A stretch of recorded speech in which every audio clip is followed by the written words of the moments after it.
হোৱা লোকসভা নিৰ্বাচনত যোৰহাটৰ পৰা আপুনি কোনটো পাৰ্টিক ভোট দিছিল? কংগ্ৰেছৰ কাৰণে 5 টিপক, বিজেপিৰ কাৰণে 6 টিপক, অন্যান্যৰ কাৰণে 8 টিপক। হোৱা লোকসভা নিৰ্বাচনত যোৰহাটৰ পৰা আপুনি কোনটো পাৰ্টিক ভোট দিছিল? কংগ্ৰেছৰ কাৰণে 5 টিপক, বিজেপিৰ কাৰণে 6 টিপক, অন্যান্যৰ কাৰণে 8 টিপক।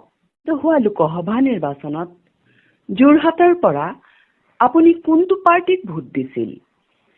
কংগ্ৰেছৰ কাৰণে 5 টিপক, বিজেপিৰ কাৰণে 6 টিপক, অন্যান্যৰ কাৰণে 8 টিপক। হোৱা লোকসভা নিৰ্বাচনত যোৰহাটৰ পৰা আপুনি কোনটো পাৰ্টিক ভোট দিছিল?